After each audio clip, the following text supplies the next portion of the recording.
Hi, Dr. Katina here. I wanted to jump in quickly and give you a fun craft, fine motor activity for the weekend that involves making bunnies, okay? So this is just one activity you could do, and I'm gonna add a little bit of a fun sensory seeker component to it to make it kind of exciting for your sensory seeker. So all you'll need is a piece of plain paper, a crayon, and a scissor, okay?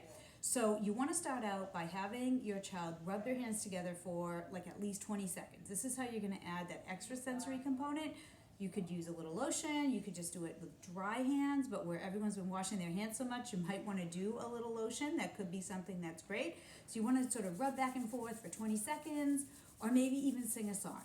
So you're going to do a little bit of a hand warm up, and then depending on the age of your child, you're either going to trace their hand, or you might have them trace it themselves. So you can use a marker, a crayon, a colored pencil, anything that makes sense, or even a pencil, of course, and you're gonna have them put their hand down, and you're gonna have them trace the hand. And that in and of itself is really sensorily kind of fun too, the way the crayon feels when it goes around. If they like the feeling, do it as a rainbow. You could do it in different colors. You could do it like 10 times as a trace. So this can be a lot of fun. Once you're done with the tracing, you can then cut out the hand, okay? Now, to make it easier, if you need to scaffold the task, have your child cut just the big sides, and then you could do the more intricate angles.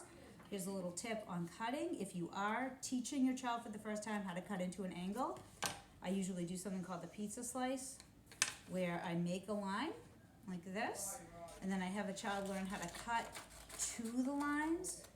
This is a lot easier than going around, okay? So this is like just a little OT cutting tip, okay? Makes it real simple.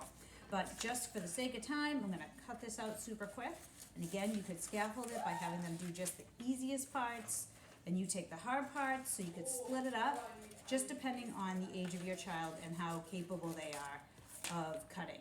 And again, don't, hesitate to add those lines in. Again, let me do another example, just to show how to really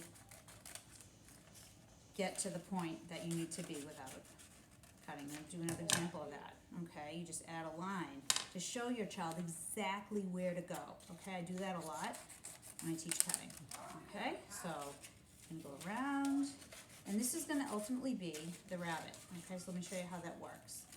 So now you'll have the shape of a hand. What's great is that if you save your rabbit, you'll be able to look back at how your child ages, depending on, again, how old they are when you do this.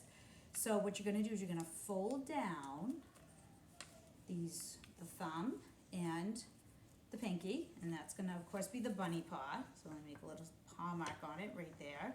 It's really cute. You're gonna fold back the middle finger. Oops, I dropped my crayon. Let me just grab this for a quick second. Okay, and now you've got your bunny ears, and you can make a cute little face. And you can make the face any way you like, depending on how you want to do it. You can make a bunch of rabbits, but it's a fun little craft to pass the time, and you just wind up with a cute little bunny. So for more ideas, for more tips and tricks, look on the YouTube channel, OT Tips and Tricks for Kids, or check out sensorybeat.com for some more guided types of things if you need it. But otherwise, try this craft, and I hope you enjoy it. That's all.